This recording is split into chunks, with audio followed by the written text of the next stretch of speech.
अगर हम इसको ऐड करेंगे तो cos a plus B plus cos a minus B, और इसको अगर ऐड करेंगे तो cos a cos b। क्या ये फॉर्मूला बन जाएगा कि नहीं बन जाएगा? बताओ, बन जाएगा।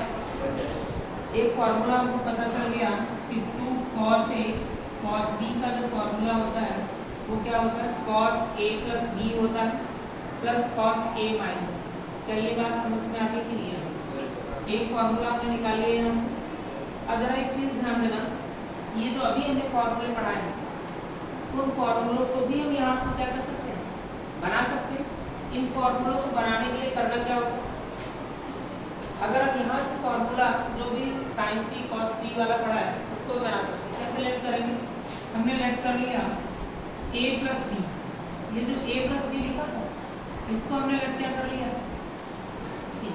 और ये क्या लिखा है? a माइनस b, इसको हमने लेट कर लिया क्या? क्लियर हो गई बात? इस एंगल्स का सम को हमने c लेट कर लिया और सब्ट्रैक्शन के एंगल को हमने क्या लेट कर लिया?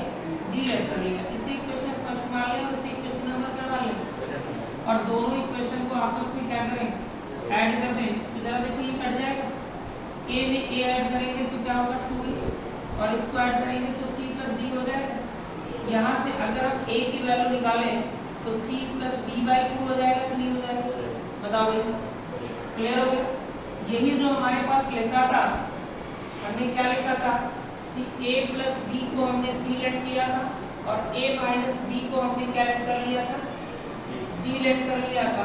अगर इन्हीं दोनों इक्वेशन को घटा दें तो शायद ये भी कैंसिल हो जाएगा। हो जाएगा नहीं हो जाएगा? अगर इसको आपस में सब्ट्रैक्शन करेंगे तो शायद 2b आएगा, और इसको करेंगे तो c माइनस। तो यहाँ से अगर b की वैल्यू निकालें तो c माइनस d बाई 2 हो जाएगा कि नहीं हो जाएगा? बताओ भाई, क्लियर हुआ कि नहीं हुआ? इतनी बात समझ में आ गई? अब हमने देखो जरा a की भी वैल्यू निकाल ली और इसकी वैल्यू निकाल ली। अगर इसी फॉर्मूले में उठाकर हम a और b की जगह पुट कर दे तो एक नया रिजल्ट मिलेगा, और उसी नए रिजल्ट को एक नया फॉर्मूला कहा जाता है। क्या लिखा है? cos a plus cos b equal to cos a plus b plus cos a minus b। ये तो लिखा था, बताओ। अब जरा ये ध्यान देना, ये 2 लिखा था लिख लिया, ये cos लिखा था लिख लिया, ये क्या लिखा हुआ है? और a की वैल्यू हम निकाल चुके हैं, c प्लस d बाई, तो c प्लस d बाई 2 हो गया। cos लिखा था लिख लिया, b की वैल्यू भी हम निकाल चुके हैं, c minus d by equal to क्या लिखा है? cos, ये क्या लिखा हुआ है? और a प्लस b को हमने क्या लेट कर रखा है? c लेट कर रखा है। क्या हम इसकी जगह c रख सकते हैं कि नहीं रख सकते? प्लस ये क्या लिखा हुआ है? a माइनस b, और a माइनस b को हमने क्या लेट कर रखा है? b लेट कर रखा है। तो हम इसकी जगह क्या लिख सकते हैं? cos t लिख सकते हैं। जरा देखो एक नया फॉर्मूला हमारे पास बन करके आ गया। क्या आया?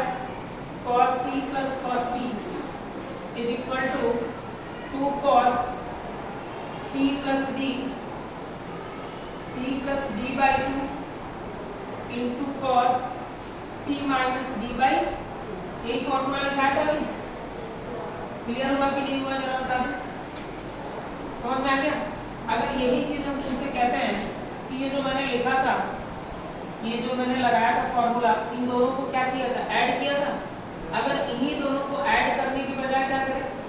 सब्ट्रैक्ट करेंगे तो ये चीज कैंसिल हो जाएगी। ये क्या हो जाएगी? माइनस में 2 sin a sin b, minus 2 sin a, और ये भी cos a plus b minus cos a minus b आ जाएगा।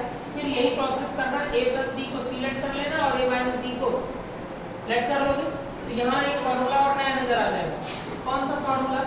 जब हम इसको माइनस करेंगे तो ये चीज आएगी नहीं आएगी, इससे एक नया फॉर्मूला बन जाएगा। तो ये c प्लस d वाले फॉर्मूले भी हमको इसी तरीके से लगाना। क्लियर हो गई बात? आया समझ में?